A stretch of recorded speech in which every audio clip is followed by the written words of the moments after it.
Bonjour. Hello. Welcome back to Elden Ring. This is part 11 of our full walkthrough of the game. In the last part, we went through Noxtella, the Eternal City, along with the Lake of Rot, and we ended it by doing the Moonlight Altar and finishing out Ronnie's questline. Here in this part, we will be doing the open world of Altus Plateau. Now, there are two ways you can get here, either through the Grand Lift of Dectus, or through the side path by beating Magmor Makar at the end of the ruin-strewn precipice. I believe that this is the better way to go, as it gets you a decent amount of smithing stones, somber stones, and runes. So, that is the way that I personally take, and the way that I'll be showing. So from the Magmor Makar boss room, we can take this elevator up.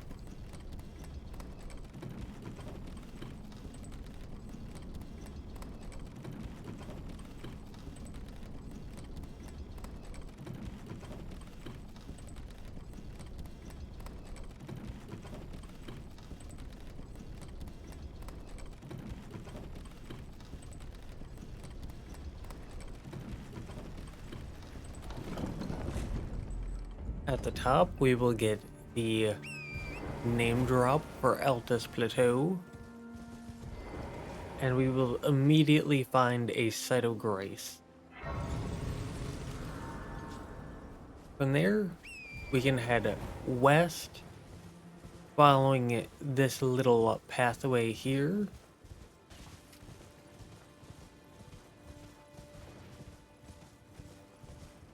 Where you should quickly come across this scarab. Defeating them gets you the Ash of War Sacred Order. This is very similar to Sacred Blade, where it's very good against skeletons, but it can be put on any weapon. So, Altus Plateau is also a great place to get Golden Roa and Altus Bloom as the two main crafting materials for the region.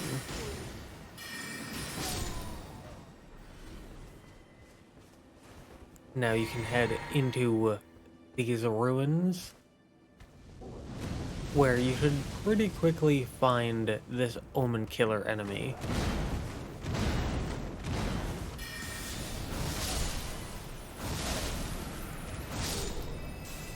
When you kill them, they will guaranteed drop the Omen Killer armor set.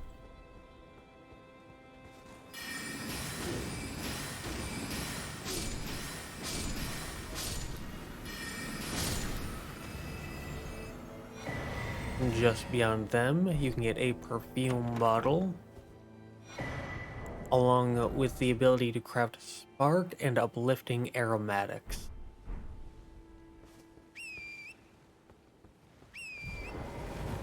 From there, you can head out of the northeastern side of this ruins and head east into this very large, shallow lake.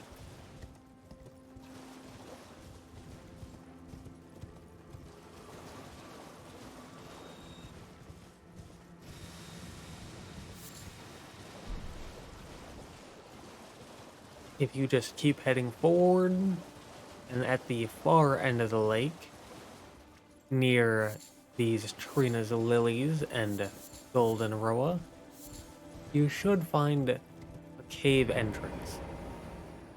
This is Sage's Cave.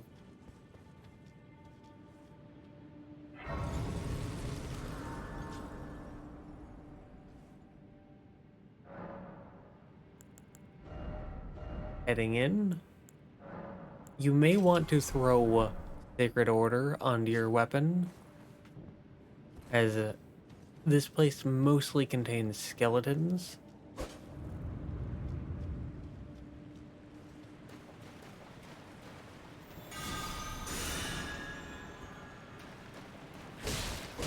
And even with just 7 faith, this skill makes them very easy to kill.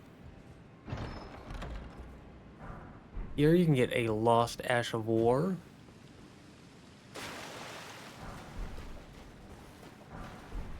A few golden runes.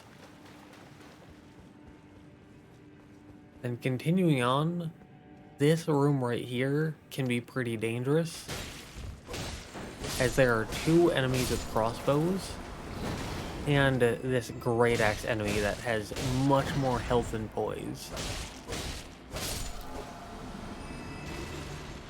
But after defeating them, you can hit this illusory wall to get a stone sword key.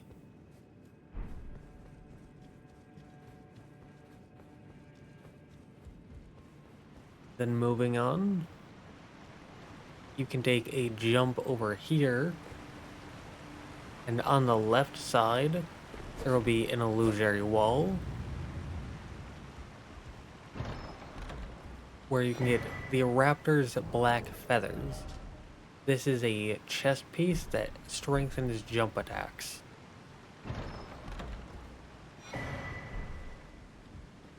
And there's another illusory wall, and that leads to a boss. Or you can head over there where you can find a second boss.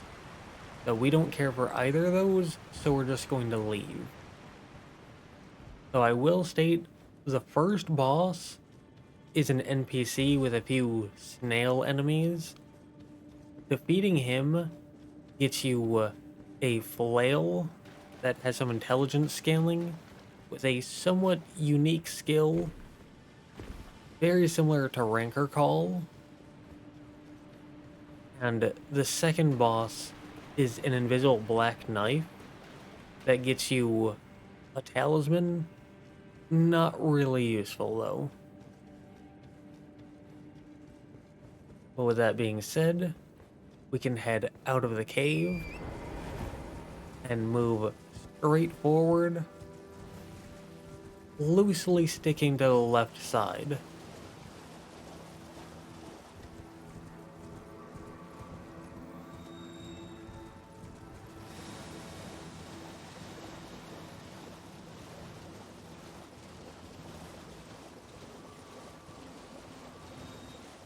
Just beyond all of these carriages is that first site of grace.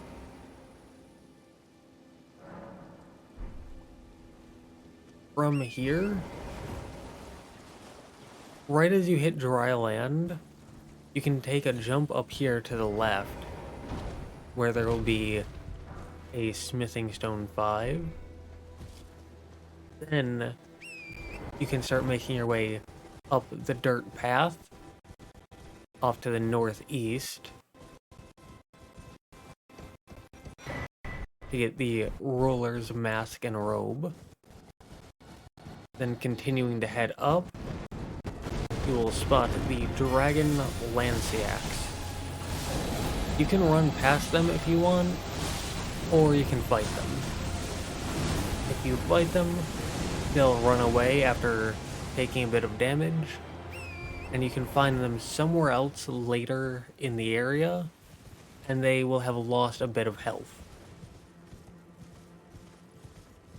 Either way, you can continue making your way up the path,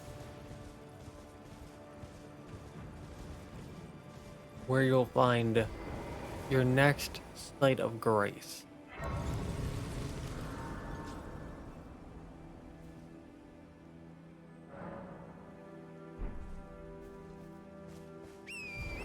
From here, there should be a golden seed nearby.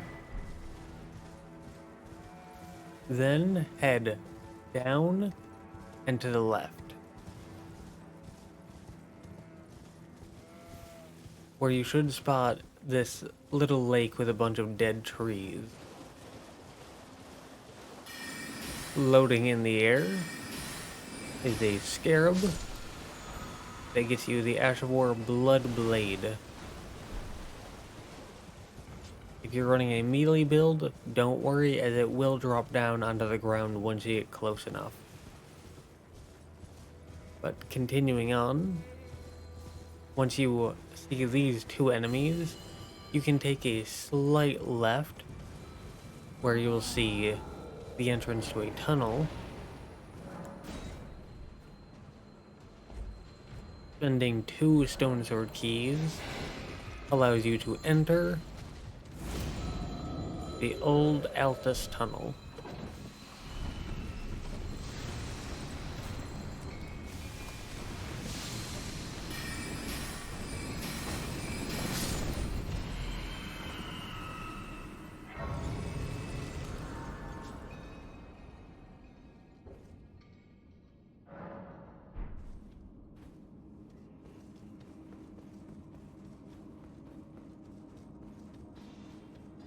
Heading inside, there will be a stone enemy and a dog.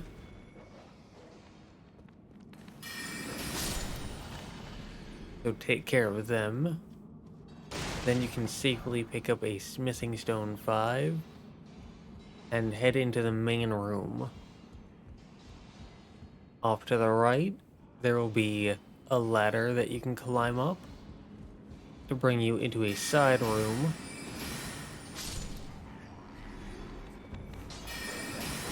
Make sure to take care of the 2 dogs before attacking any of the stone men. And in this room, you can grab the Bolt Drake Talisman +1 for lightning damage negation, along with another smithing stone 5. From there, you can head out and roll through the objects on the right to take a drop down onto a little side path. Take out the 2 stone men for another smithing stone 5 and a golden rune. Now, if you look down, you will spot 2 knights. When you attack the knights, they will climb up the ladder to come after you. And if you're using a ranged spell build, then you can take them out before they even get up to you. If you're doing a melee build, you can use throwing knives or a bow or a crossbow and just fight them in one-on-ones once they get up the ladder. But once you take out both of those knights, you can drop down onto this rooftop to get another smithing stone 5. Then drop down here into another little side room where there is a dog and a stone man. Take the 2 of them out to get 2 smithing stone 5s and a somber stone 5 before heading back into the main room.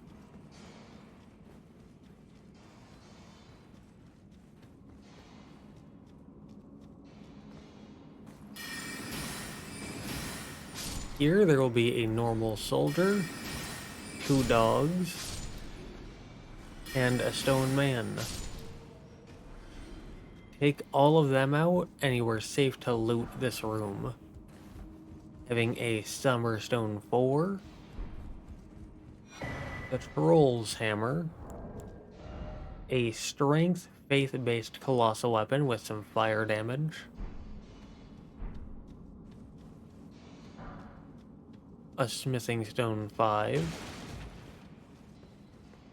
and finally a Somber Stone 6.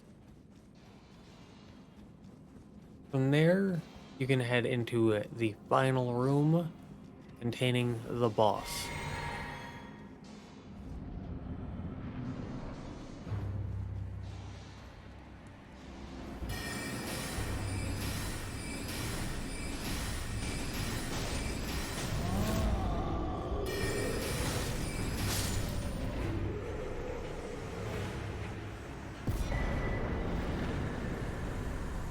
Taking them out gets you 9,000 runes and the Great Club, a strength-based colossal weapon. From there, you can return to entrance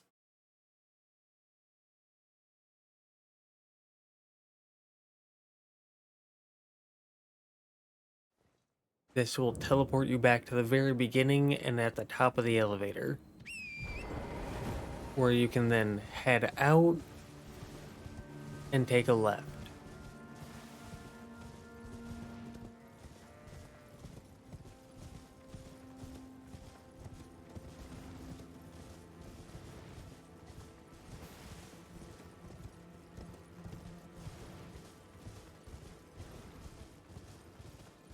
Here, you will spot the shaded castle, partially sunken into a poison lake. Take a left outside of the walls, and follow the path. While the ground is made of poison, outside of the castle, you can ride on Torrent, and Torrent is immune to poison.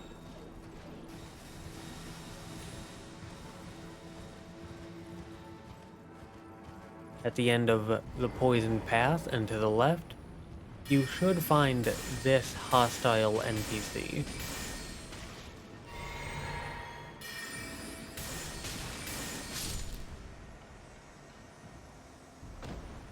Upon taking them out, you will get the Anspur Rapier and the Mariah's set.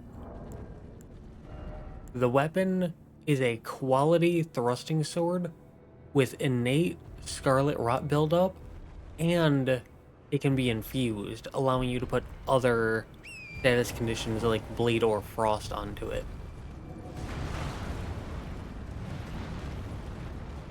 Behind the giant golem is a Smithing Stone 5. Then you can head back to the poison.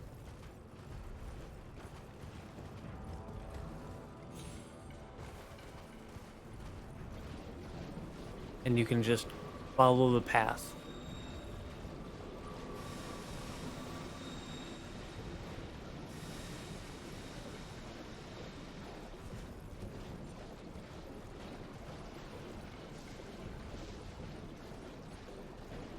Once you spot this large rock, just behind it there should be a slanted rock you can climb up to get inside. Then there will be some stairs leading up, getting you to the first set of grace in the castle.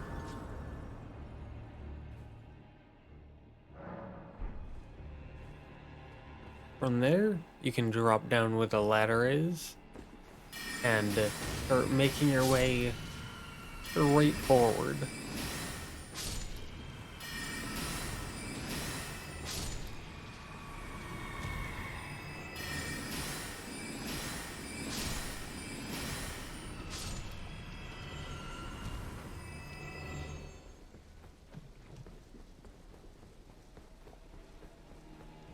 Up these stairs is a Smithing Stone 4.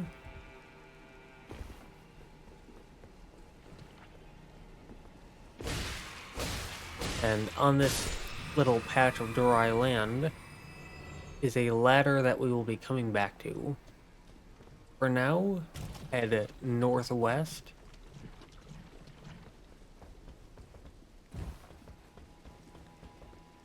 Up onto this little side path,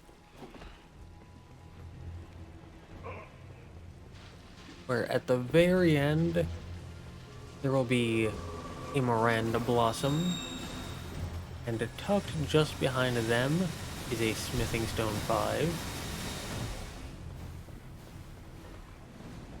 Then you can head back out into the poison section. Here, there is an item over there, a Ghost Glowwort, but if you get too close to it, it spawns a Royal Revenant, so if you don't have any healing spells, that can be quite dangerous. And there are other ways to get that tier of Ghost Glowwort. So moving on, from the ladder, we will head straight out, where you should find a Depraved Perfumer and this little bridge. There's another Depraved Perfumer here, So you can take them out so they don't chase you.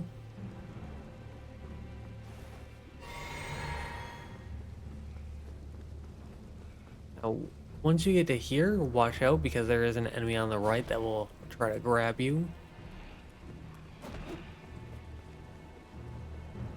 At the end here, there's another depraved perfumer and a smithing stone 5. Then you can jump over that little wall to grab yourself a golden rune, along with a smithing stone 5. From there you can head out back to the main poison room with the ladder, and from there you are free to climb the ladder.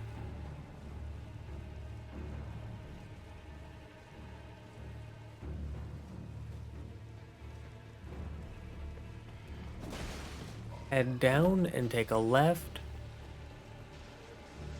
and follow this path all the way to the end. There are 2 walls that stick out slightly, and behind both there's an enemy trying to troll you, so do be cautious of that.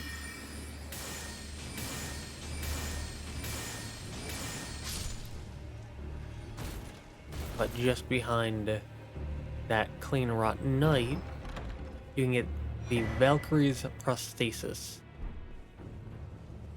that is used for a step in Millicent's questline. From there, you can turn around and head back, looking for a gap in the wall to the left, or you can then jump out onto these rooftops.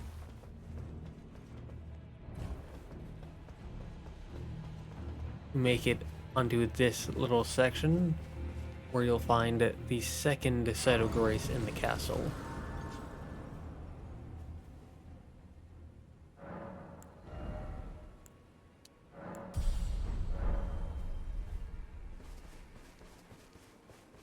From there you can head forwards, get to a new ladder.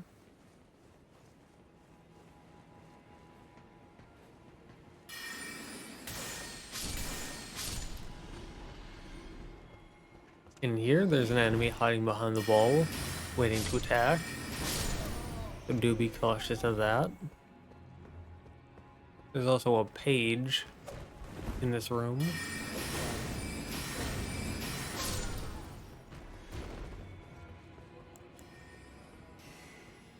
Head out to the left,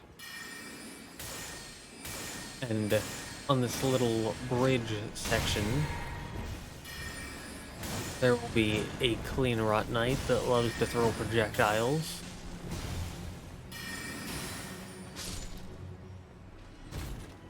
So take care of them and continue moving on.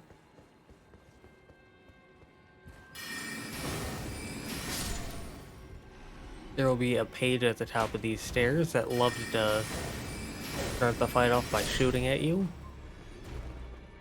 And then out here, there will be several dogs and a clean rot knight. And in most runs, if you aggro the clean rot knight, all of the dogs come running after you. They didn't do that in this run. That is extremely rare. So just be cautious of the fact that you're going to get a bunch of dogs running after you.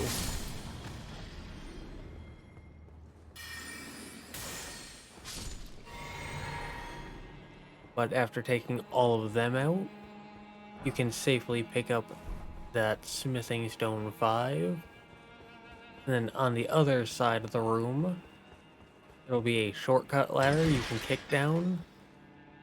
And there you can drop down and head into this poison section.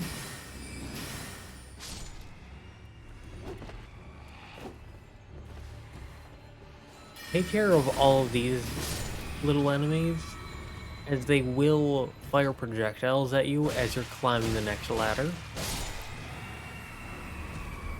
There you can get a smithing stone 4, and here is the ladder that you want to be climbing up.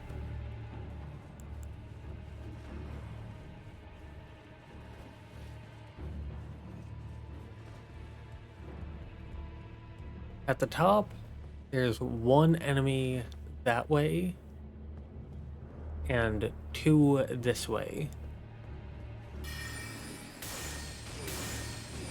The path with the 2 depraved perfumers is a dead end. However, if you take out both, then you can pick up a smithing stone 5.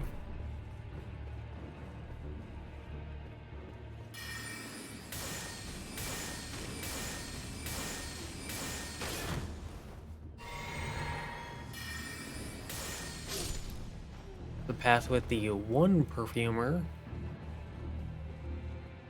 gets you a perfume bottle, and you can jump off the side here onto these rocks.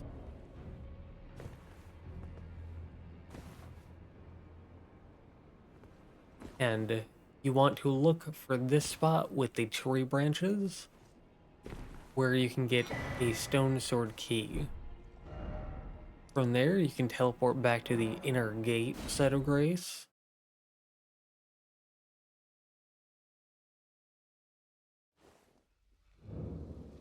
Where you can turn around and head out left, going east. Or you can head up that slope to find this shortcut ladder.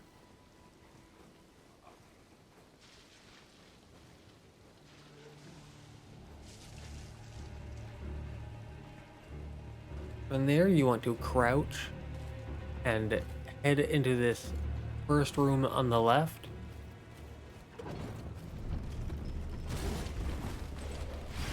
It is very rare for the Clean Rot Knight to actually make it up here. They almost always fall down into the hole where the elevator was and die. But even if they make it up, don't worry too much, as they cannot follow you into the boss room.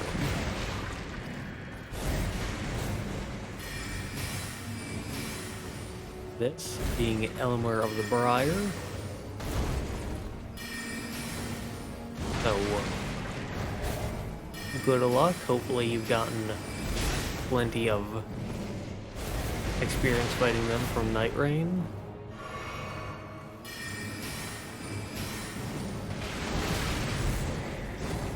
If you're struggling with them,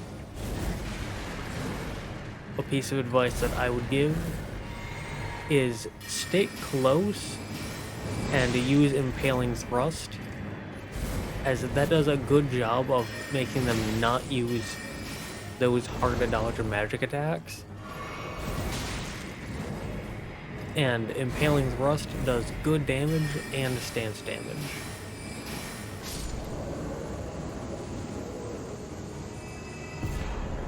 But upon defeating them, you will get 24,000 runes, Marai's Executioner's Sword, and the Briar Great Shield.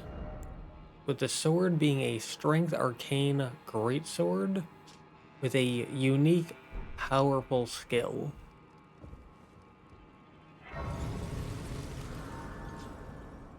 From there, we can head back to the Erdtree Gazing Hill side of Grace.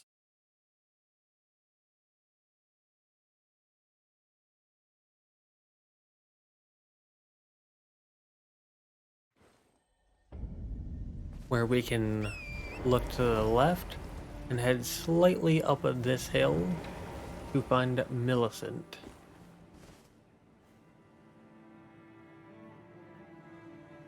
Talk to her and give her the Valkyrie's prosthesis to continue her quest line.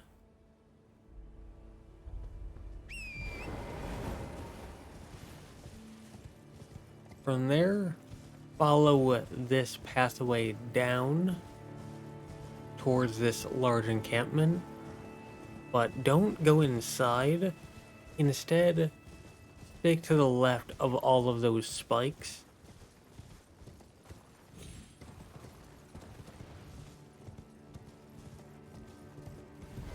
As there are enemies along the outside looking in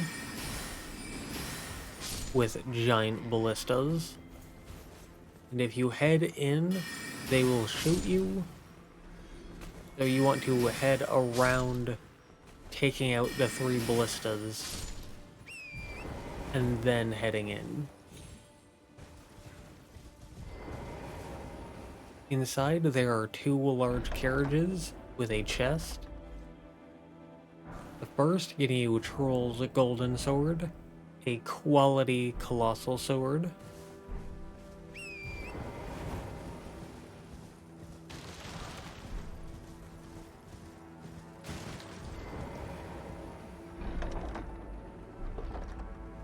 And the second being the Great Shield Talisman, boosting your guarding ability.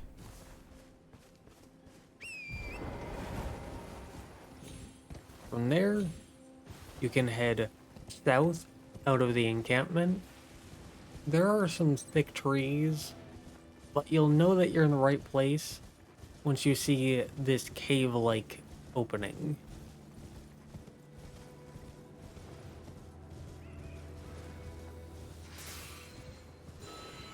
Run past the enemies, and in this clearing, you'll find an Everjail, allowing you to spend 1 stone sword key to unlock the Golden Lineage Everjail. This is functionally phase 1 of Godric, so not too difficult.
Upon defeating them, you will get 36,000 runes and the Godefroy icon.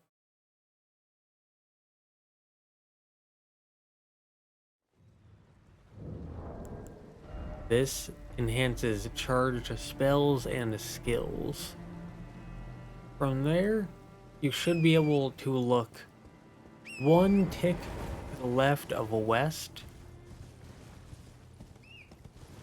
and pretty quickly find these giant rocks.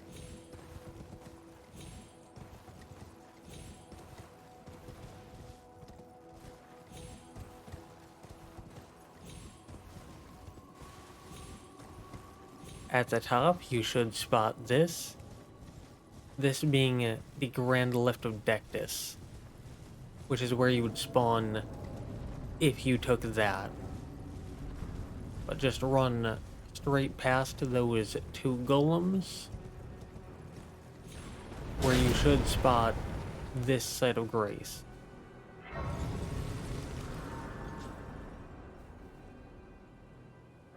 Make sure to rest to de-aggro them. Then you can head one tick left of north.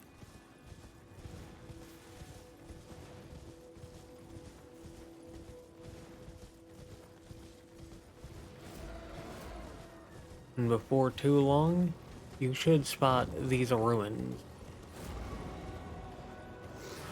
Head on through, and to the left, you will find the staircase leading down to the boss.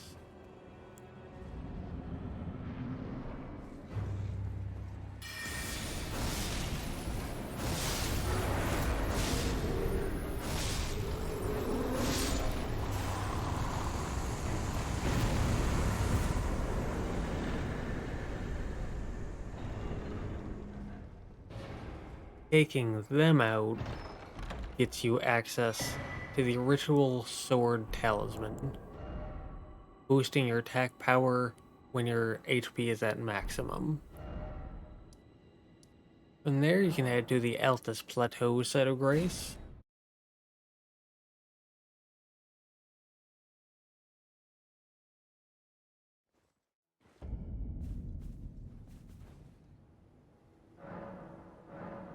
I'm going to rest until morning, just to make the game brighter and a bit more presentable. From there, you can head straight east to get back to the main pathway. If you go a bit too far to the right, as I did, you will get the attention of the golems. So make sure to stick as much to the left as you can. Speaking of, there should be this little path to the left that you can take. Just off to the side of that is a Site of Grace.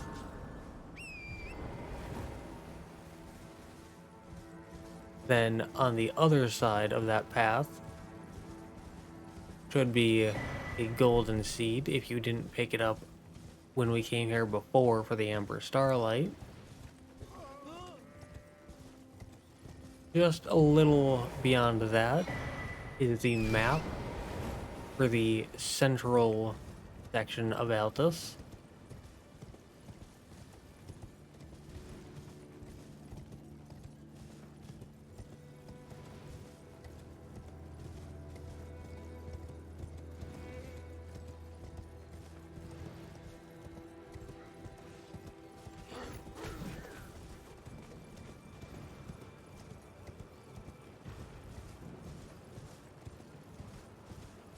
At the end of this path is a merchant.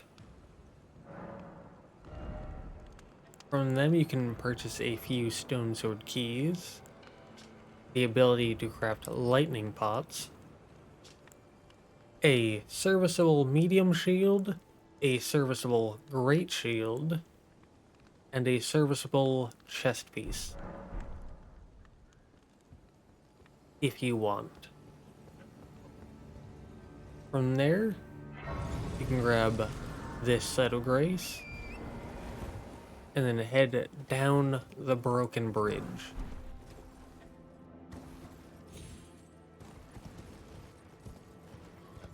Near the bottom, you can take a right,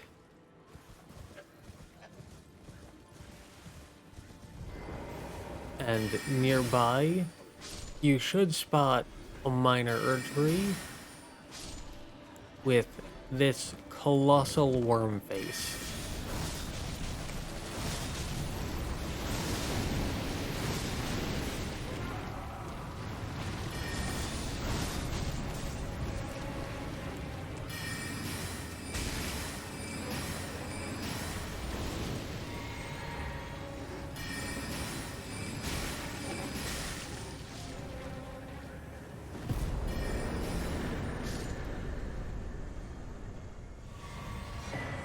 Take them out for around 10k.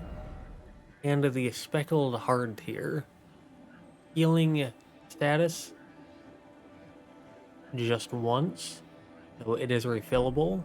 So if you're dealing with something like Scarlet Rot, you can have that. But from here, you can teleport to the force-spanning Great Bridge, the site of grace we had just gotten. And to the side, there will be a teleporter that you can take.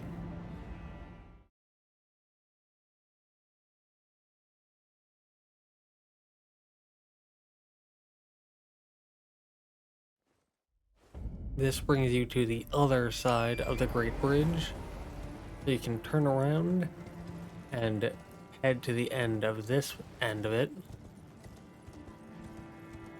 where you'll find the NPC Noble Gold Mask. Make sure you talk to them, then turn around and start heading back.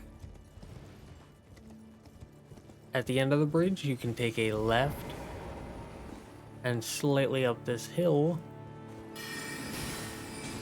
there will be this battle mage enemy.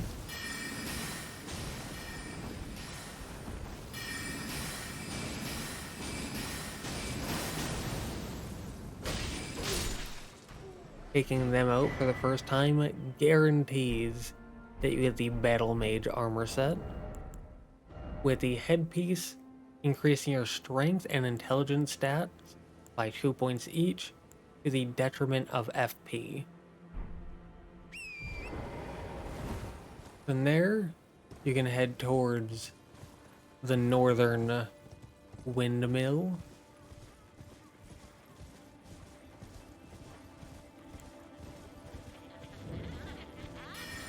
where there will be a bunch of these enemies.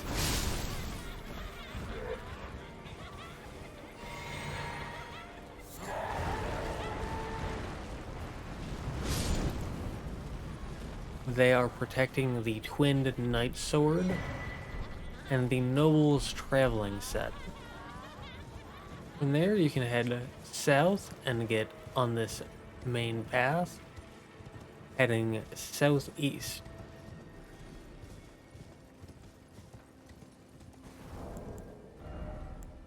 The weapon is a strength-based twin blade, and the Navy Hood increases your mind stat by 1 point.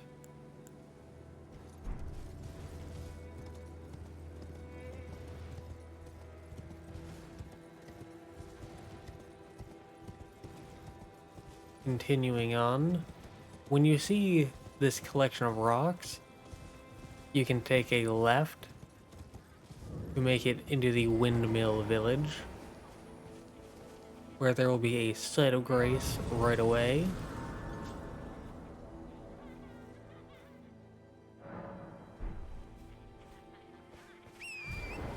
Then you can head up. In the first tiny little building on the right, there will be a rune arc. And then there's nothing else of note until the very top.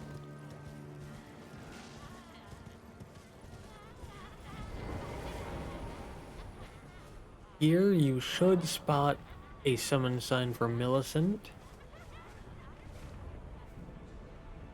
If you want to be careful, you can go down and kill the dog and 2 enemies that aggro onto you. Or you can just come to the top and fight this Godskin Apostle.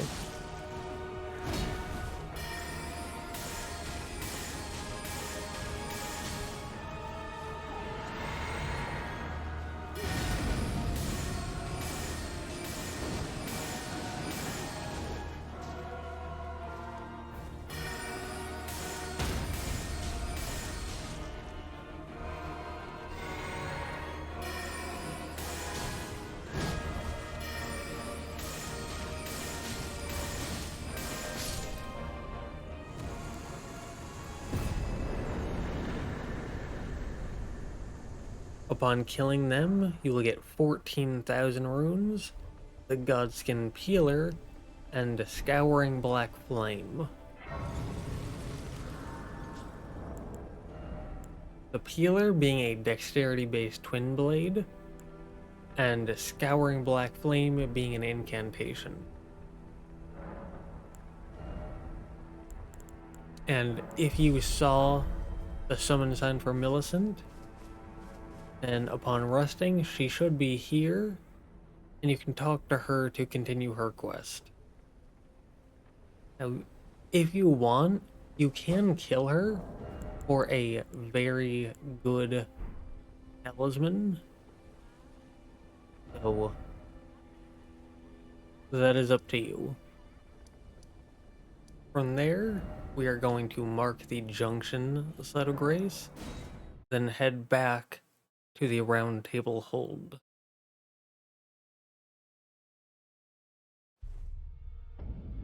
Where we can talk to Brother Corhyn. He will mention leaving the Round Table Hold in search of the Noble Gold Mask.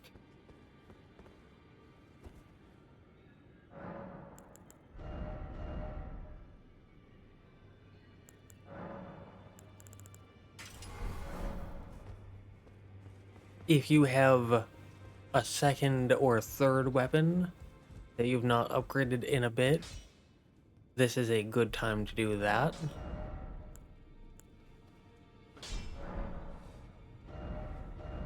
But from here, we will now head back to the Highway Junction side of Grace, where I had to take a little break because the cat threw up. But moving on, we can head north back onto this pathway here, where right next to where we picked up the map fragment, Corhyn will now be. You can talk to him and tell him about the Noble Gold Mask. He will thank you. From there, you can head northwest to this structure on the map.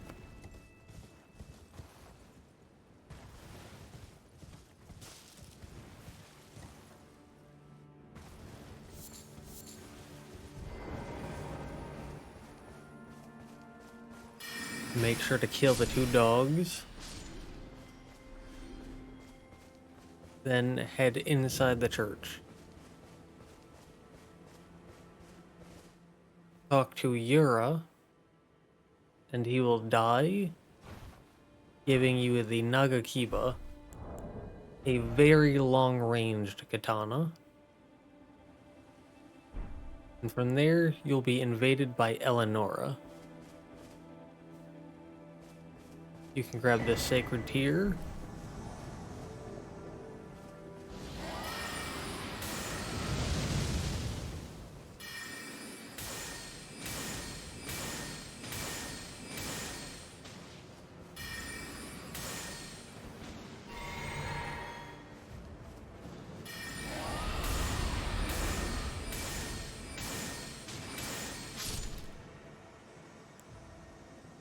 Upon taking her out, you'll get the Purifying Crystal Tear and Eleanor's Pole Blade. The tear being used in a late game boss to negate damage, and the Pole Blade being a Dexterity Arcane based twin blade with native bleed buildup and fire damage. From there, our next goal is at this tunnel on the map. So we are going to head to the Windmill Village side of Grace.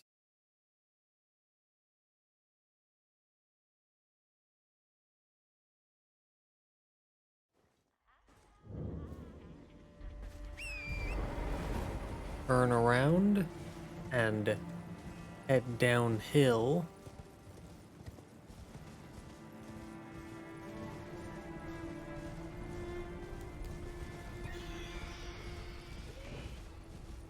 And there will be a slight path that you can see.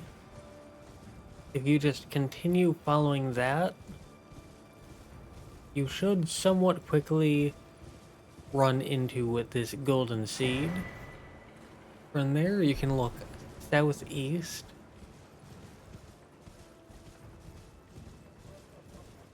In order to run into this first structure. From there, you can look northeast to run into this second structure, getting you the icon shield. From there, run to the nearest large wall and just stick south.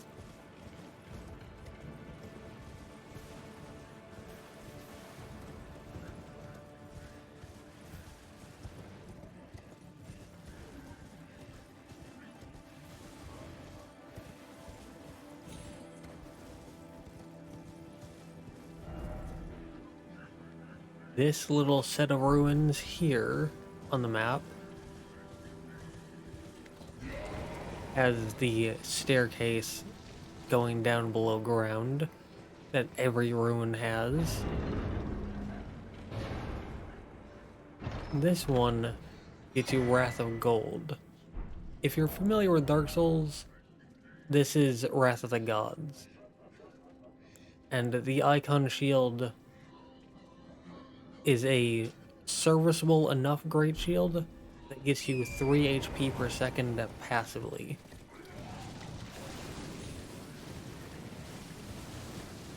From there, you can head out and you should be close to the tunnel.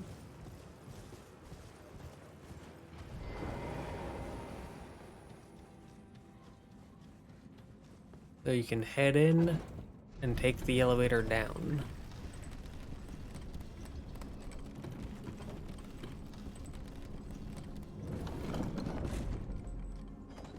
This will get you to Altus Tunnel. If you're copying my build, you may want to switch up your spells a little bit, as Gavel of Haima and Loretta's Great Bow are very useful here specifically. In this first room, this chest has a rune arc, and slightly hidden in the corner is a smithing stone 5. From there, you can ignore the second side room and just go straight forward into this main large room.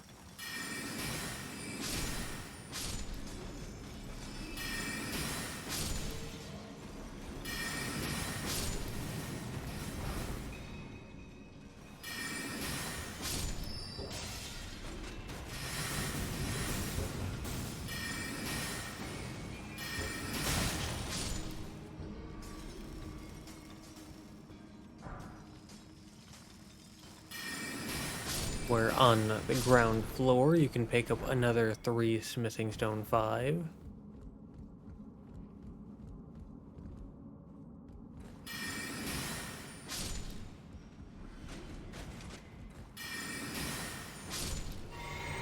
And on this upper level, you can pick up a few rare crafting materials and a somber stone 5. Then to the right of that tree branch, you can find this side room with an Estelle. If you're using sorceries, Loretta's Great Bow has the range to hit them. If you're using incantations, then the Frenzied Burst does the job.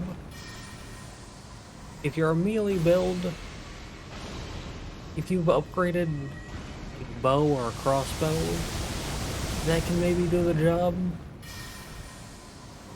But you can also just tank the rocks if you're bulky enough.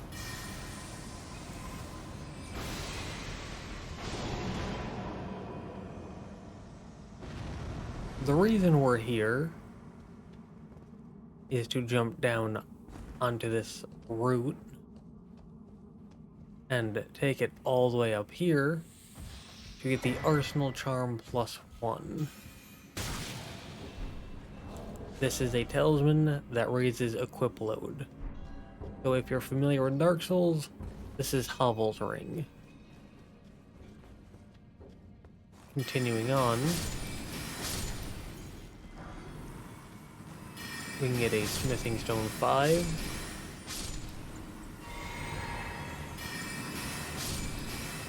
Take out all of the snail enemies before grabbing this final Smithing Stone 5 and heading into the boss.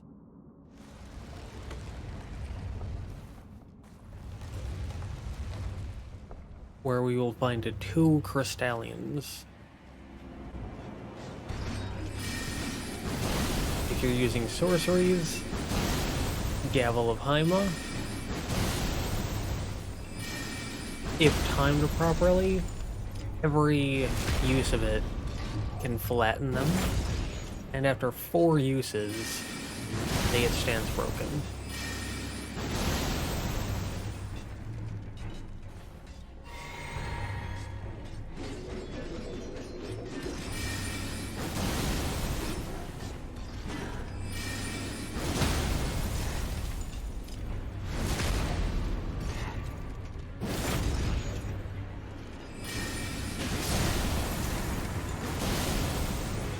If you use 2 back to back, the second one will not flatten them, so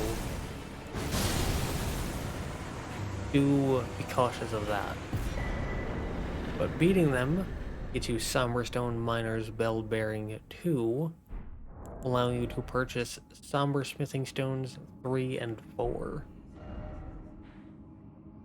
From there, we can head back to the forest spanning Great Bridge Set of Grace.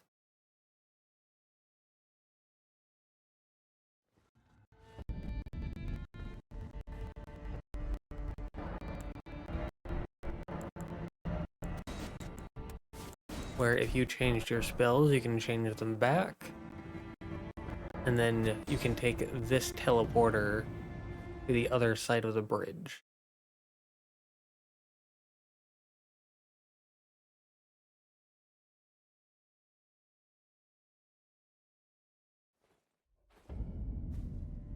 Because you told Brother Corhyn about Gold Mask, he will be here.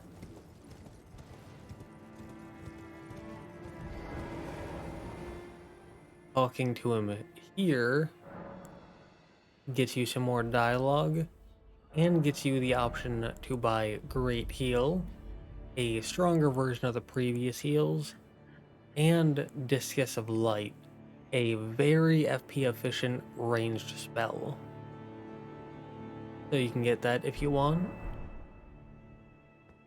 Then you can look to the west where there should be a Spirit Spring jump. You can take down and then take up, make it onto this pathway with a carriage. And you can start taking out all of the enemies surrounding the carriage.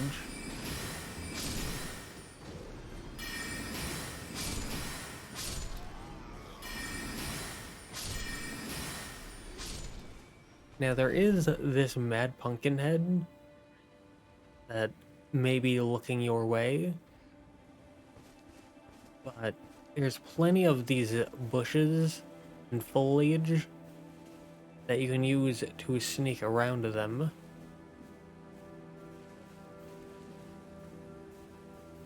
In order to get behind them. 2 Impaling Thrust is enough to stance break,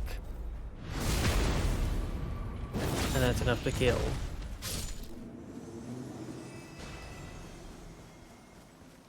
So, they can be dangerous, but if you play it smart, they go down pretty easily.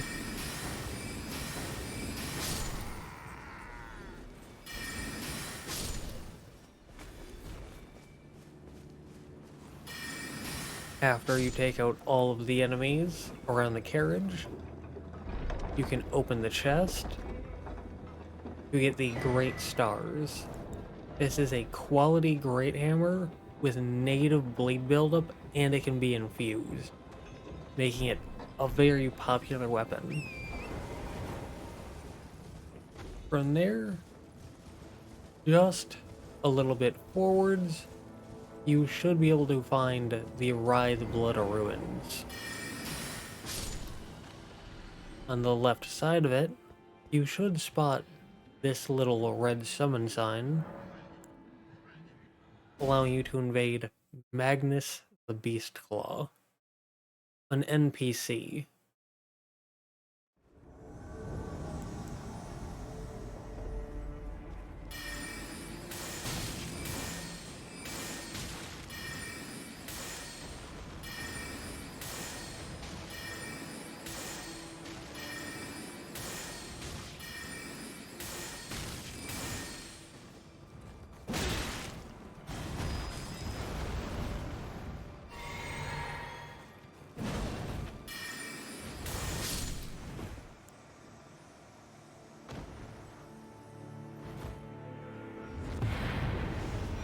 Taking them out will get you a rune arc.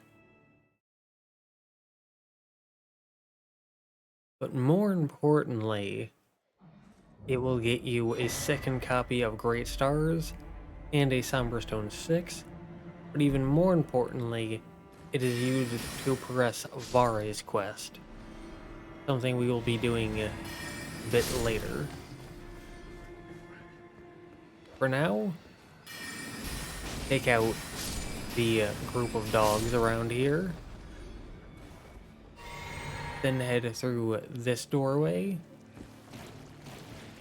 Make it to the boss at the bottom of the stairs.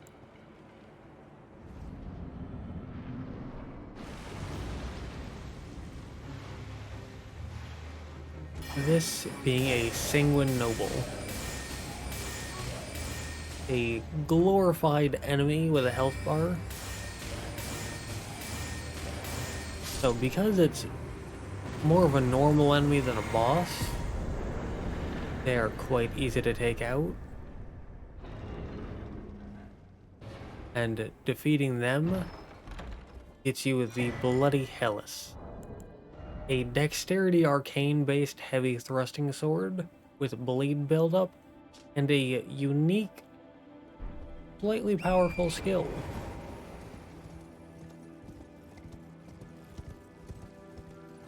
From there, you can head out and back onto this dirt pathway, heading southwest.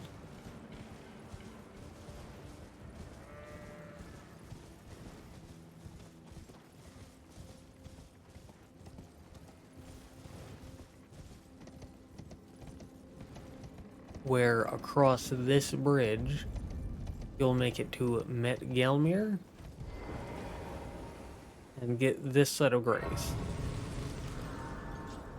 So, because of how massive Altus Plateau is, I'm going to be doing Met Gelmir and Volcano Manor together as part of a different part of the series. For now, we can head to this side of grace.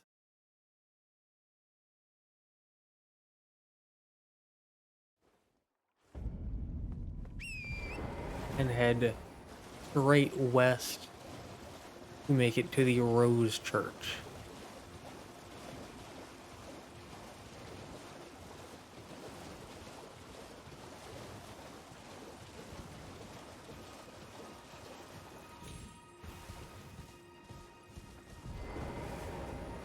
We can give Vare the good news. You can choose Anoint Me, and he will give you the Lord of Blood's favor. You need to find a maiden to get some blood. The Church of Inhibition is the easiest place to do this. It's the church just after the Vike invasion. So interact with this maiden to get the Lord of Blood's favor. Then you can head back to the fallen ruins on the Lake Grace.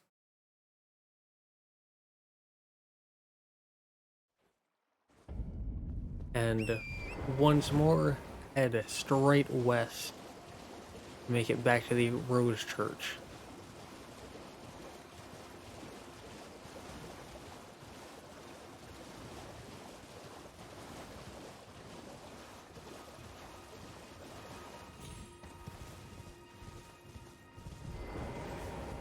Again, give Vari the good news.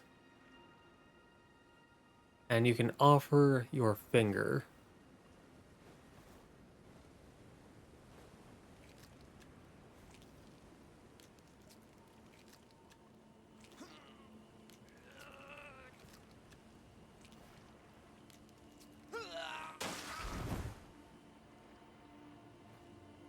Doing this gets you the Bloody Finger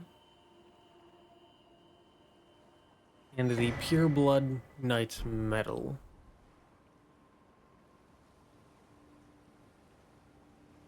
The finger allows you to invade other players infinitely, and the medal allows you to teleport to Mogwyn's palace early. So we will not be doing that just yet. For now, we can head back to Altus Highway Junction, Side of Grace.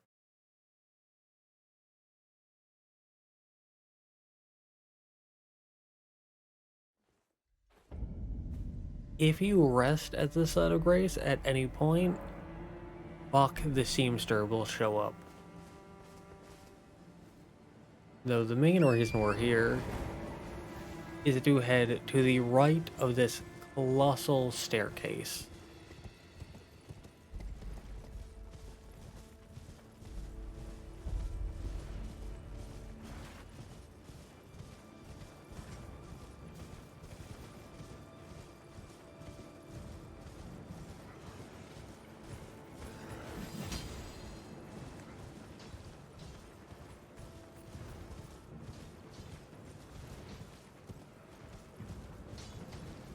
There are plenty of enemies here, but you can just run past most of them and towards this one enemy at the top here.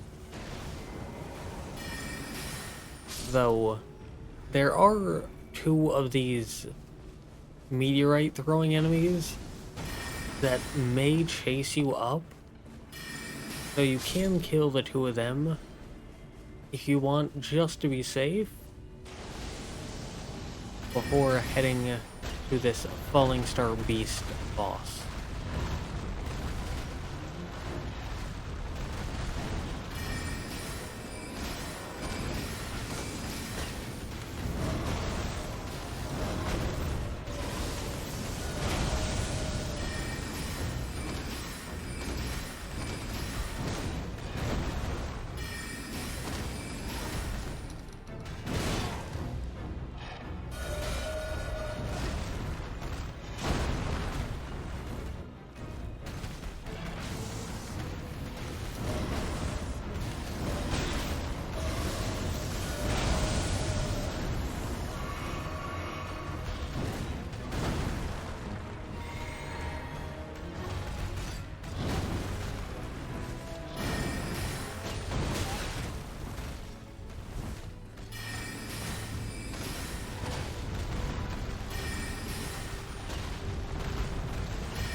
Upon defeating them, you will get a decent chunk of runes, a Somber Stone 5, and 5 Smithing Stone 6. From there, you can head north and hop onto this little side path to make it near the top of the grand staircase. and then head up, ignoring these 2 tree sentinels. Just beyond the door will be a site of grace. They may chase you a bit, but if you go straight for the grace and rest, you should be fine. Next to the grace, there are 2 golden seeds and a second map fragment. From there, you can head straight south, where you should see a small encampment. If you go to the right side of it, then you can spawn this ulcerated tree spirit without it seeing you.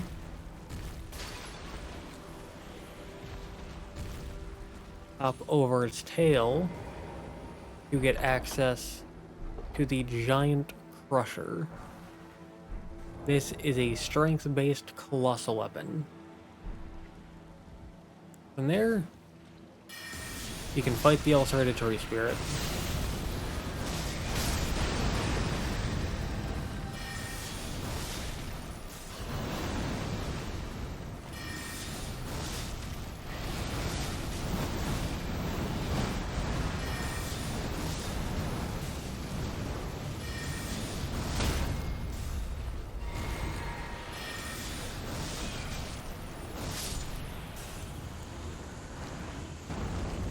Defeating them will get you a golden seed.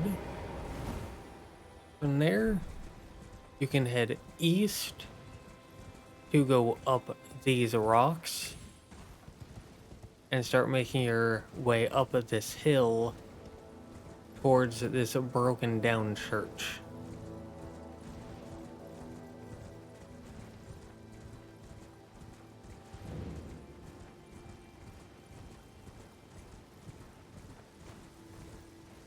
Where you can get the Golden Order Seal, a dual intelligence faith sacred seal.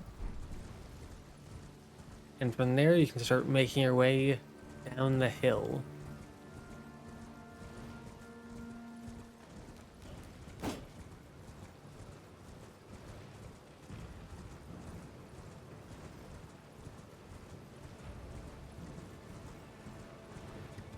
Once you see this little platform with the wolves, you can take a right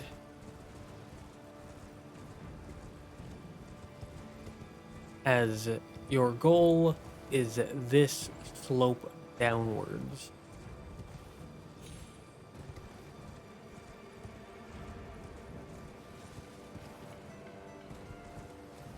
Now you may notice an invisible scarab running around. Getting into this little valley section with the slugs is the best way to hit it. And that gets you the Ash of War Prayerful Strike, a downward slam that, if it hits an enemy, will give you health. From there, you can head to the southern side, where you can find this tunnel entrance.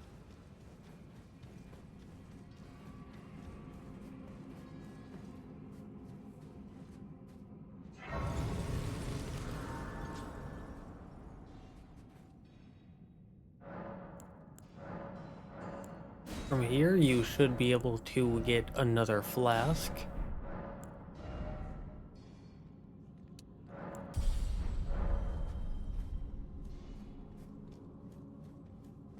And here, there'll be an illusory wall, getting you access to the sealed tunnel.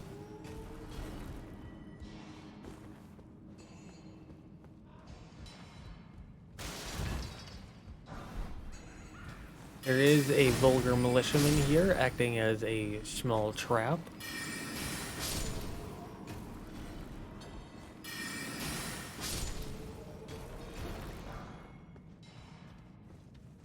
There is a smithing stone 5, and this chest. granting you the Smithing Stone Miner's Bell-Bearing 2, allowing you to purchase Smithing Stone 3 and 4. From here, you can leave if you want, or you can hit that illusory wall and keep going.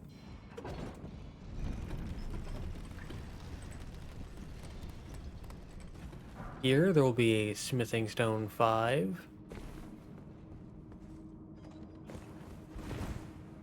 Don't forget to send the elevator back up in case you die.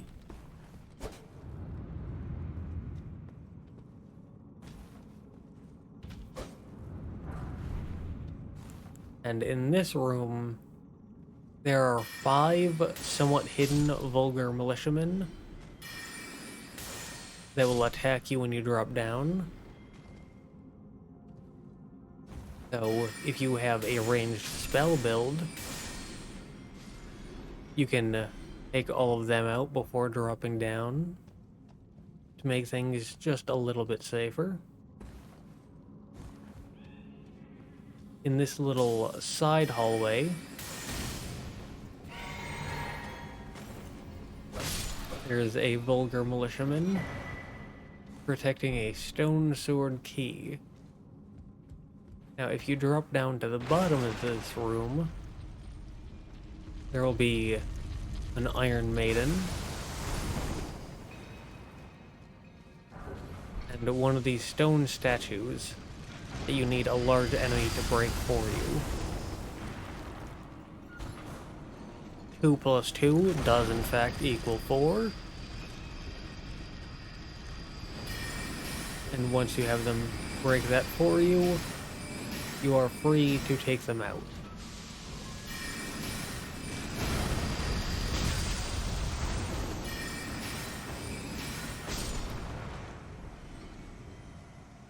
The statue holds 3 Smithing Stone 6. But down here, you can also get a Rune Arc and a Somber Stone 5. From there, this ladder is very finicky. Standing slightly to the left of it is the most consistent way to get up, in my experience. But from there, you can head across this route. You can drop down onto another route for a gold pickled foul foot, a consumable item that when popped increases your rune acquisition for a limited duration. Now this room can be somewhat dangerous as there are exploding enemies.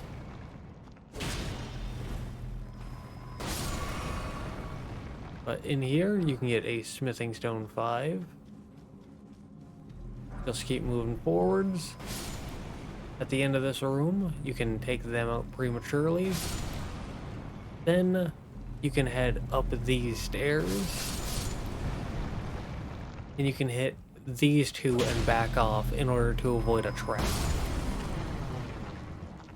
Then you can load that one. Before moving on. Another illusory wall.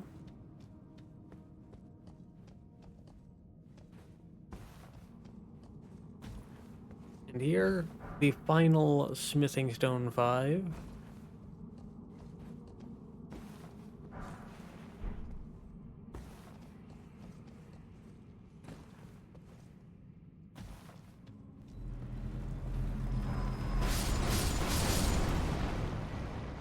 And with that, all that is left is the boss.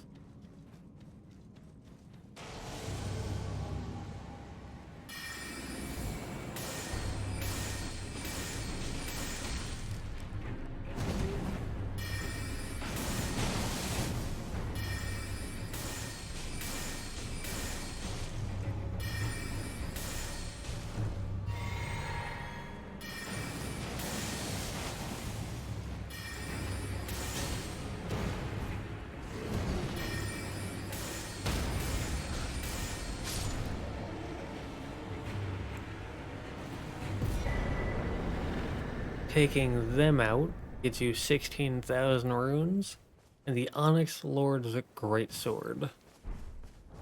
This is a strength intelligence based curved greatsword.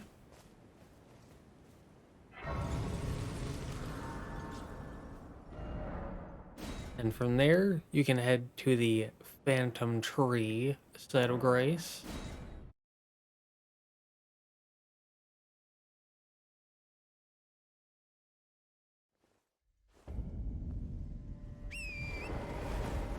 From there, you can head up the Grand Staircase. So don't stick to the middle portion of it. For no particular reason.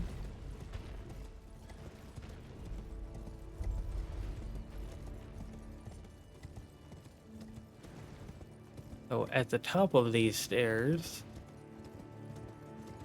you'll find another 2 golden seeds. And from there, if you head to the east, you will find this side hill going up. And you'll find this group of basic tutorial enemies. So one is holding a chest. They guaranteed drop a golden rune 12. Easy runes. From there, you want to head towards that colossal door in the distance.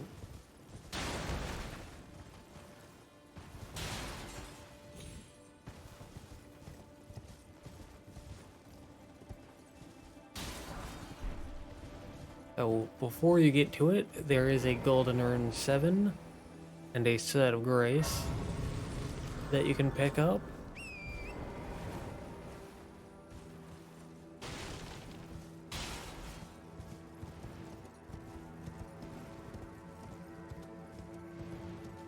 Heading through the door, slightly to the left, should be 3 catapult, trebuchet,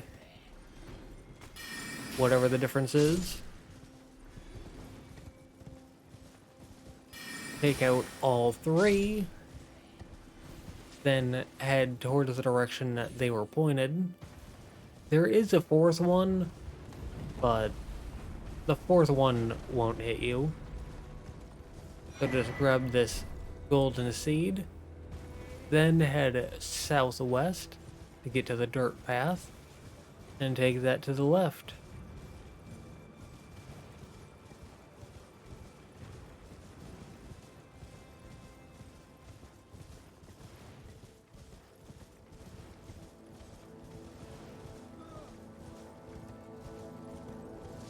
Once you start hearing some lightning, you can take a slight right to find this group of gravestones.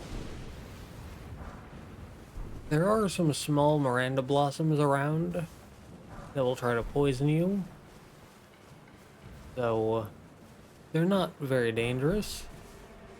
And there is a set of grace coming up soon, so don't worry about them. Just grab the runes, head up, and then take a right back towards the lightning. Before getting to where the lightning strikes, you'll find this set of grace.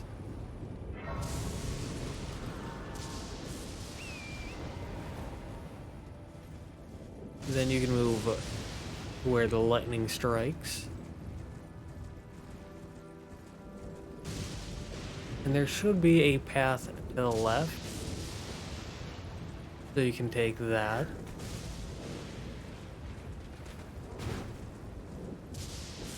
There will be this little platform with a stone sword key. And then heading straight from there, you should see all these swords. Continuing on past the swords is another set of graves with some more free money.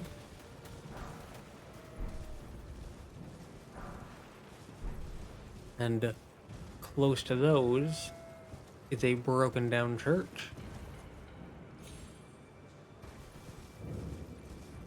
Heading inside will get you a sacred tier. And from there, you can start heading back up the hill.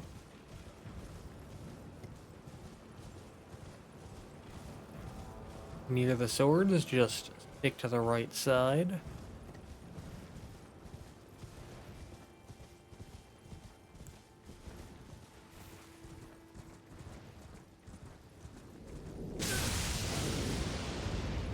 Your goal is this little section here on the map.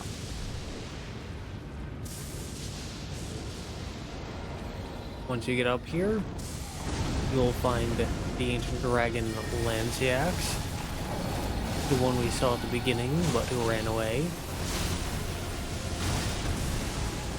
And you can choose to fight them here. So unlike before, they will not run away, meaning you can actually kill them and get your reward.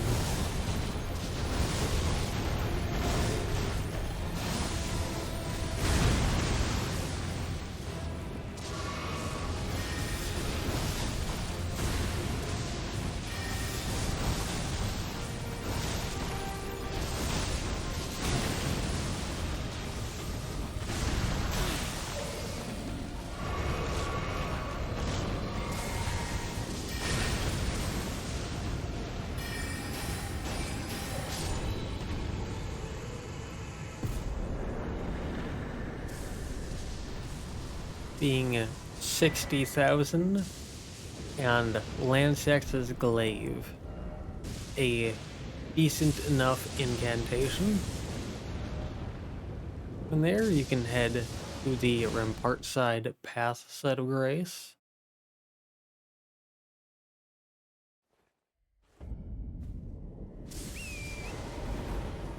Where you can head towards the lightning. This is a good place to pick up Fulgur Bloom, the crafting material required for anything lightning related, like lightning grease or lightning pots. But continuing on, our goal is this large building. You may want to stick to the side, as standing in front of the front door is a black knife. When you get close, they'll stand up and start walking forwards. So you can go through the door if you do not wish to fight them. Or you can stand your ground and fight them. Either way works.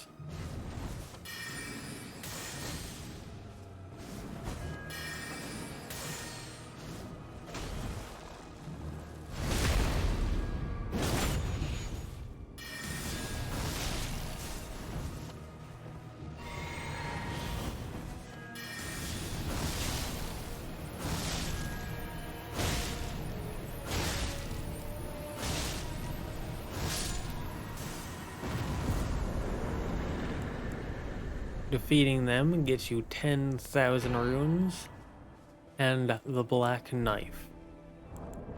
This is a dexterity faith-based dagger with a unique, powerful skill.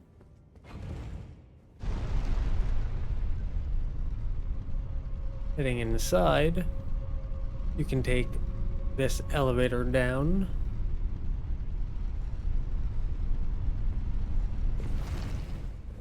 Into the Sainted Hero's Grave.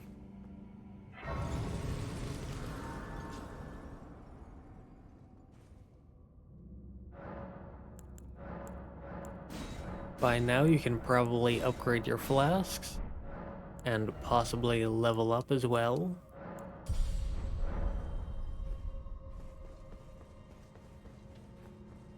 Here you can spend 1 stone sword key to open up this door, granting you the Crimson Seed Talisman. This boosts the HP you get back from your red flasks. So you can think of this as the Estus ring from Dark Souls 3. Very good. And moving on, you can take this right path.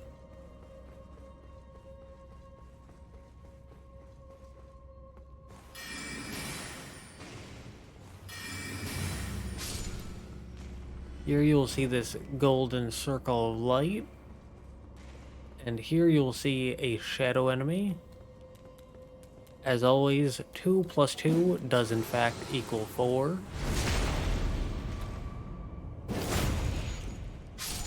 So you can lead the shadow enemies into the light to make them vulnerable, as they are invincible as shadow enemies.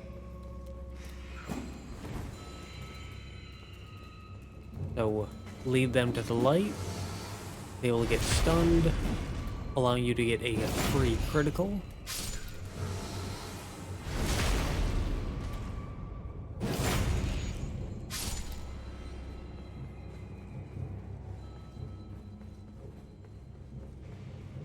Heading down here, the floor will break under you, leading to 4 of these shadow enemies that come at you 2 at a time.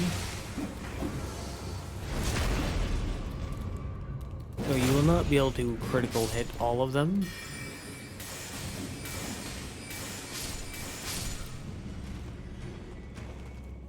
But taking them out, you can grab a Grave Glowwort 3 and pull this lever to gain access to the next room.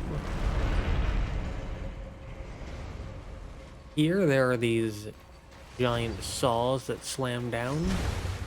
Stand on the first one to gain access to this little side path.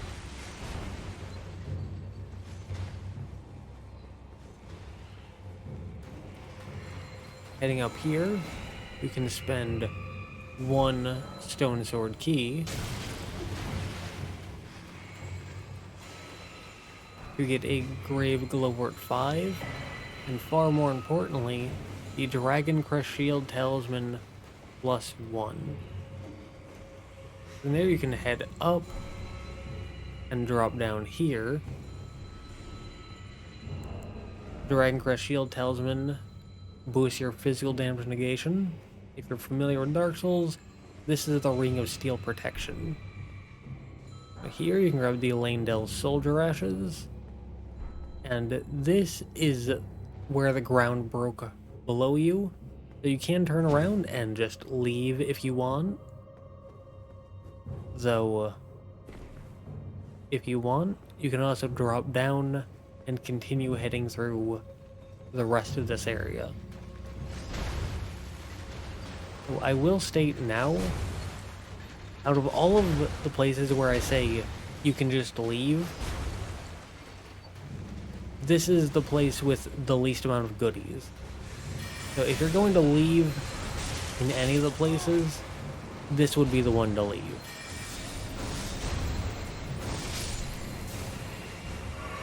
But we picked up a Grave Glowwort 4.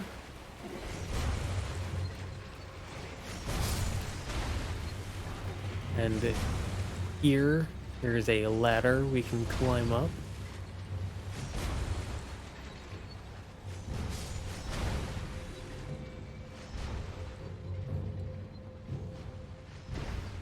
To the left, there is a Glowwort, but there's also a Royal Revenant. So if you don't have a heal spell, we can get Glowwort in other places. Here you can get a Prattling Pate, along with a Ghost Glowwort 4 and 5.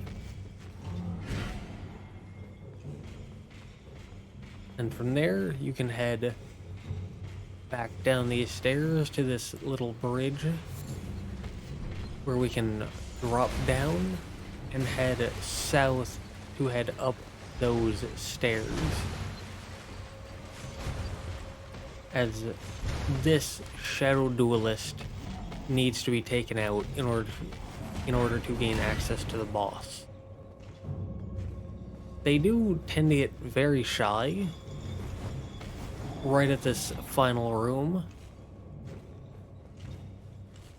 So you may want to turn around and spam crouch and make chicken noises in order to mock them into coming after you.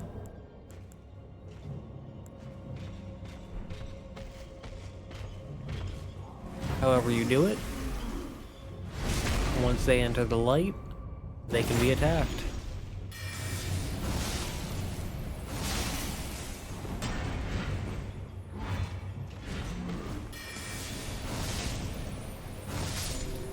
And upon death, you will get the message somewhere a heavy door has opened. And at the end of this hallway, you will be able to head through the once closed door and make it to the boss.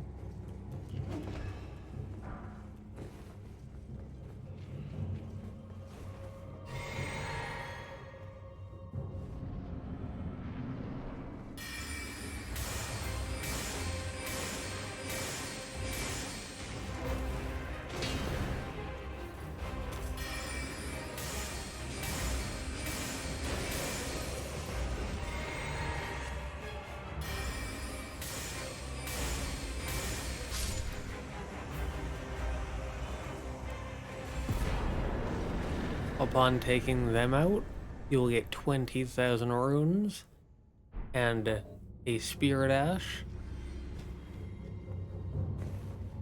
You may have to return to entrance in order to de-aggro an enemy if you didn't thoroughly kill everything.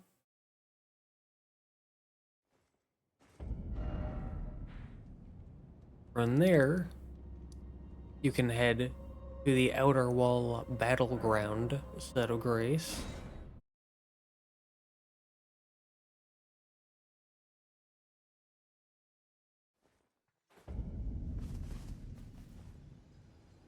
I am going to wait until morning just to make the game a bit brighter, a bit more presentable.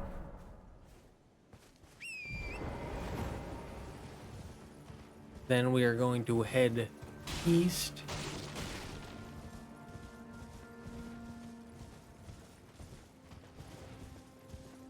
Make it to this staircase.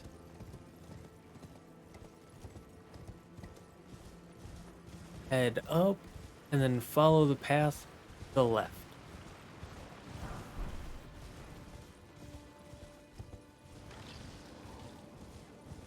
This will get you a missing stone 5.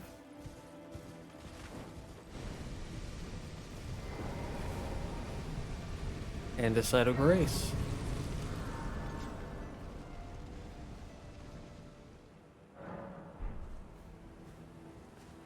Next to the grace is a shack with a merchant. This merchant sells some rune arcs, a perfume bottle, a torch that allows you to see invisible enemies. There's a few, but it's not too useful. A pretty solid great shield. The Prophet set, the starting armor set of the Prophet class, along with the upper class robe and consort's trousers. So you can get the upper class robe for free in Lanedell. With that being said, purchase what you want, turn around, and head to the right.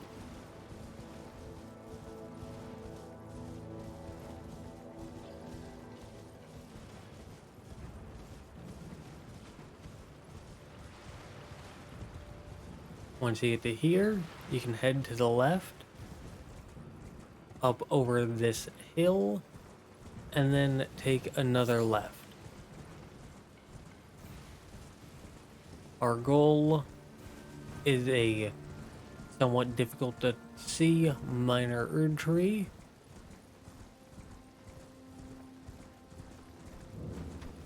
Where you can get the Twiggy Cracked tier and Crimson Crystal tier. This is also a good place to get golden sunflowers.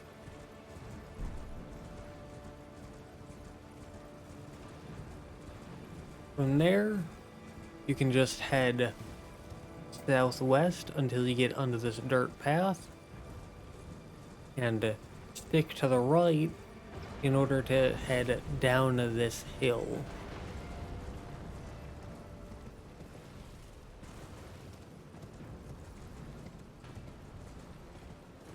If you interacted with Bogart, the Blackguard, you can turn around and find him here if you purchased a prawn from him in Liurnia. Though I did not.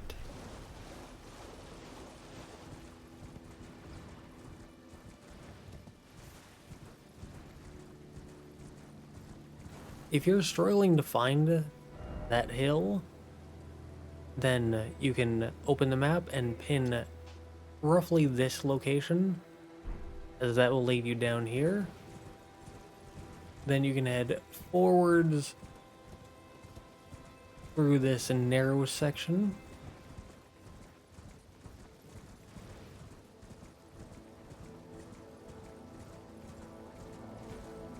There will be a statue that needs a large enemy to break, and to the left, there's a colossal bear.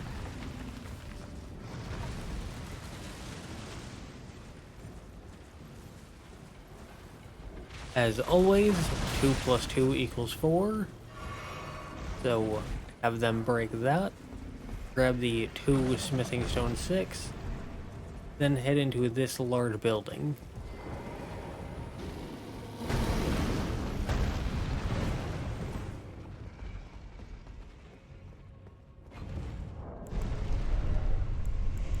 The Crimson Crystal tier restores half of your max HP, and Twiggy Cracked tier stops a rune loss for 3 minutes. So this is similar to a Ring of Sacrifice from Dark Souls, but you can use it an infinite number of times because it refills upon death. With that being said, you can use 1 stone sword key to open this statue to get the golden epitaph.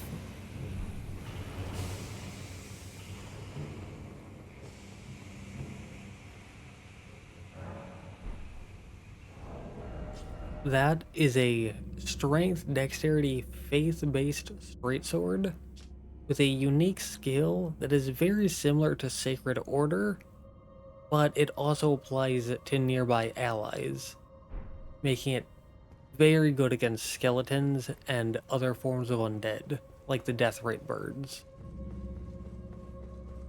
From there, you can head down here. You can hide in this little cubby hole to avoid that. Then continue running down after it passes you. You can drop down this little side hole. You may want to throw on the Dragon Crest Shield Talisman here, as those things do a lot of damage. Here you can pick up a Grave Glowwort 6.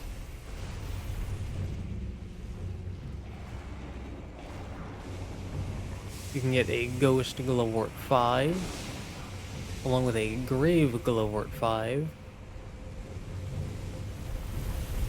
Here you can head into this middle section for a Stone Sword Key and a Ghost 6.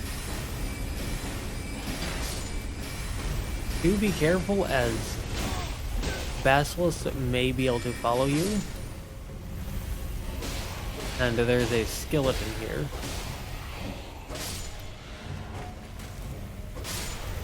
So once you take them all out, you are safe to sit in here and watch the two of these chariots move back and forth until you properly learn their pattern and think that you have a safe opportunity to run down and to the left. Do be careful, as there is a skeleton in here poised to attack you.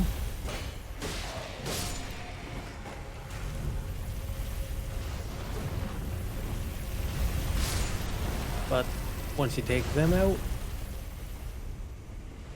you can grab a grave 6 and continue making your way down. You may have to swerve a little bit, as the chariots are much faster than you. But you can hide here to be safe. Then you can grab a golden urn 7 and take a drop next to it.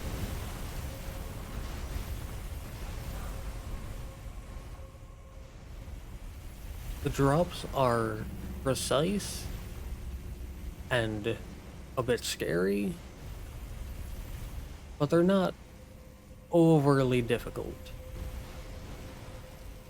There is a little side path there, but you can completely ignore it and take this final drop and just start making your way over. I would suggest landing on this right beam because there's a skeleton waiting at the end of the left beam.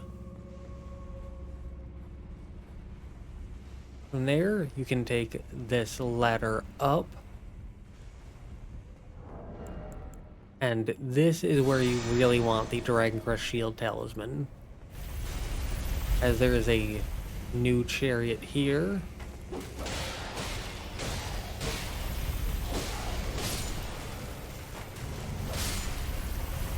And this chariot is almost guaranteed to hit you. So let them pass, then run by, and to the left there will be a little cubby here. This is only my second time ever making it to that cubby without getting hit, so it is very dangerous. But from there you can take a left and head up here, where you can take this small elevator up.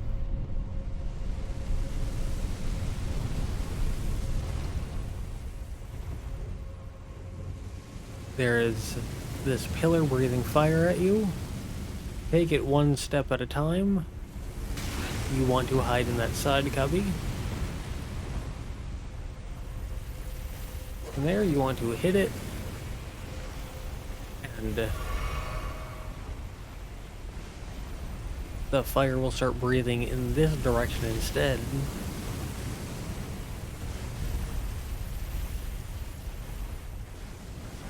Here there's a grave 6, but once you drop down, if you have the fire breathing in the direction that it was, it will destroy all of the chariots, getting you the Holy Ground Ash of War and the Tree Sentinel armor set. From there, you can head up and leave as all of the chariots have been destroyed, or you can head north. You get to this door, where you can freely open it up and head inside to the boss.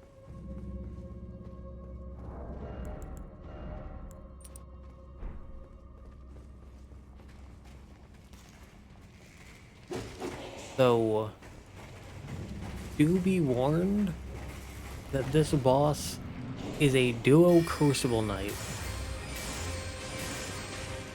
It's not the worst duo fight, as they tend to play a little passively, and they especially tend to have one that's a little passive, with one getting a little more aggressive, as you can see. Though, it's not done super well, so you will still need a decent bit of patience, especially if you're running a melee build. With that being said, my main piece of advice: be patient, use Impaling Thrust, or some other basic but powerful, reliable skill. Do not get greedy, do not get arrogant.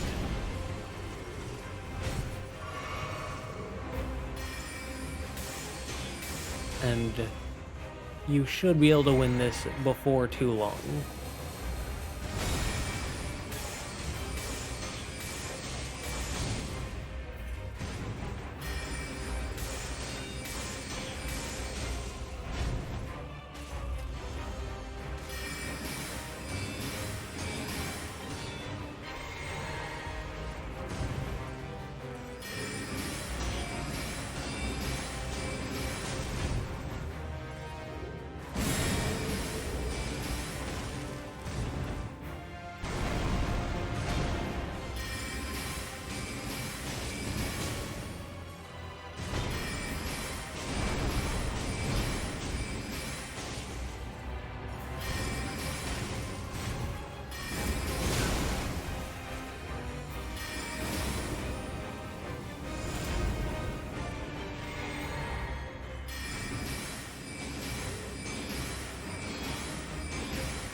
And with that, you will get 28,000 runes, Ordois's Greatsword, and the Crucible Axe armor set. The weapon is a strength, faith-based greatsword with a unique, powerful skill.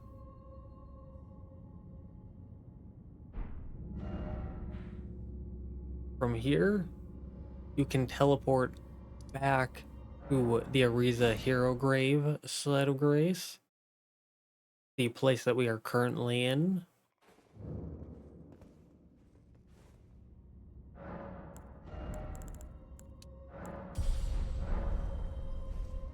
From there, you can take the elevator up.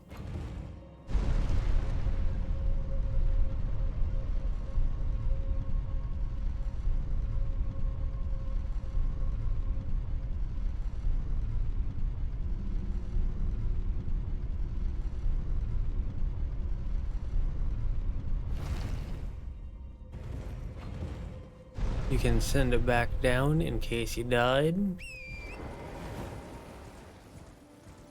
Then you can head towards that narrow ravine section, but head to the right of it instead, as you can take the Spirit Spring jump up and look north when you do. The reason for that is it gets you behind these golems, because if they aggro onto you, they will try to shoot you as you're fighting this upcoming boss.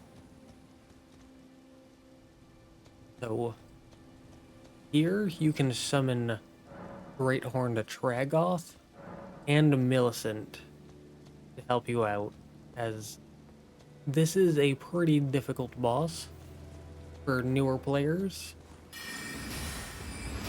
But as I said with the previous boss, have patience, don't get greedy, and you should be able to take them out before too long.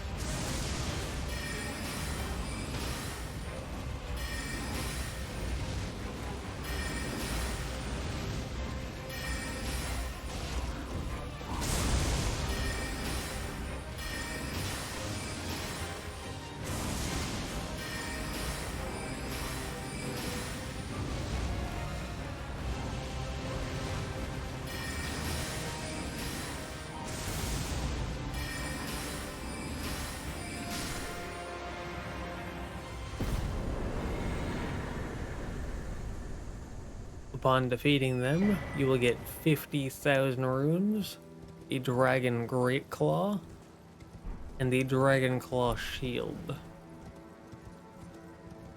along with access to this site of grace.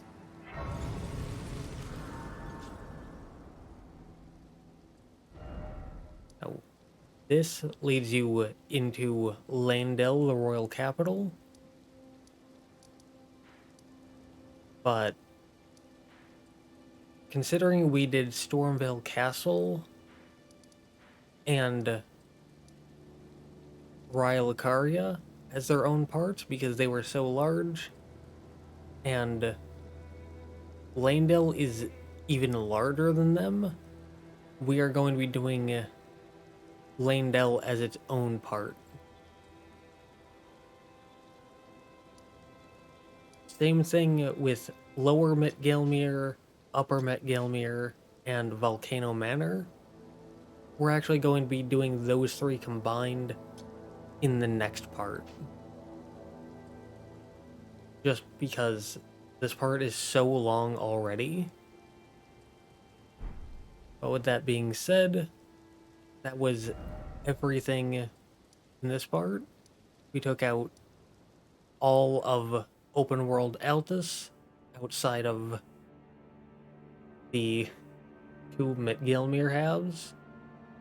We continued on Vari's quest, Orin's quest, Millicent's quest. We got plenty of good new weapons for all sorts of different build types. I mean, all of those are new from Altus. We also got several new good armor sets. So, with that being said, I hope you found this to be educational. I hope you found it to be entertaining. And, yeah.